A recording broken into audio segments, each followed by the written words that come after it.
Hey guys, welcome back to my channel Nature Escaped. আজি ভিডিওটো লৈ আহিছো সহজতে ঘৰত কেনেদৰে পদুনা লগাব পাৰি।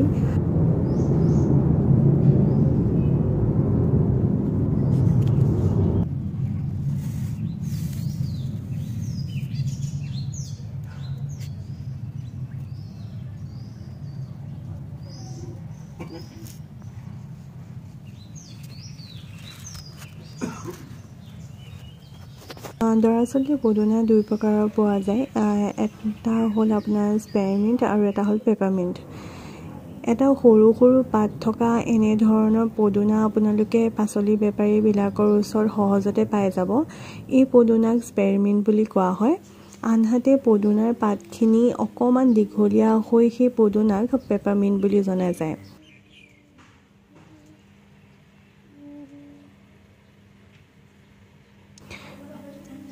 পদুনা আপোনালোকে দুই ধৰণে লগাব পাৰে। প্ৰথমটো হৈছে প্ৰথমে পানীত তাৰপিছত মাটিত, আনহাতে দ্বিতীয়টো হৈছে ডাইৰেক্ট আপুনি মাটিতে লগাব পাৰে।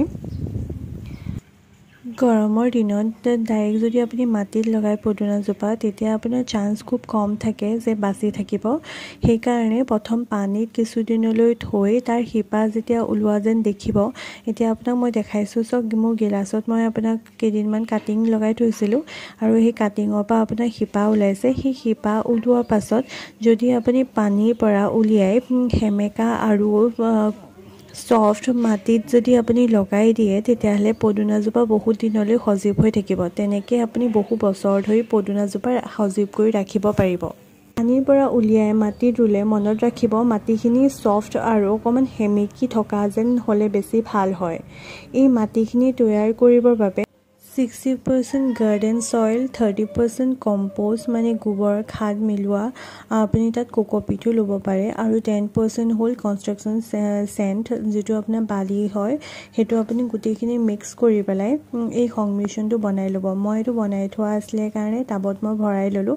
মই প্লাষ্টিক টাব এটা লৈছোঁ, আপুনি যিকোনো ধৰণৰ টাব ল'ব পাৰে, সেইটো মাটিৰো হ'ব পাৰে নহ'লে প্লাষ্টিকো ল'ব পাৰে। আৰু এতিয়া মই পদুনাজোপা ৰুই দিম। এই গোটেইখিনি মাটি মিহলি কৰি একেলগে মাটি প্ৰস্তুত কৰি তাৰপিছত পানী দিব পদুনাজোপা লগাই। পদুনা সজীৱ কৰি ৰাখিবলৈ কি কি সাৰ প্ৰয়োগ কৰিব লাগে জানেনে?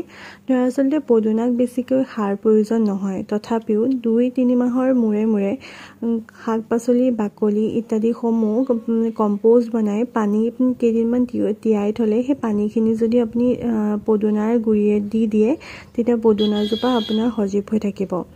আজি ভিডিঅ'টো চাই কেনেকুৱা পালে জনাবলৈ নাপাহৰিব, আৰু যদি মোৰ চেনেলটো ছাবস্ক্ৰাইব কৰা নাই তেতিয়াহ'লে ছাবস্ক্ৰাইব কৰি দিব, আৰু ভিডিঅ'টো যদি চাই ভাল পালে তেতিয়াহ'লে লাইক কমেণ্ট শ্বেয়াৰ কৰি দিব, আৰু কমেণ্ট দিব যাতে মই তেতিয়াহে গম পাম যে মোৰ ভুলবোৰ কি হৈছে আৰু শুদ্ধ কৰি পেলাই মই ভালকৈ ভিডিঅ' এটা বনাব পাৰিম।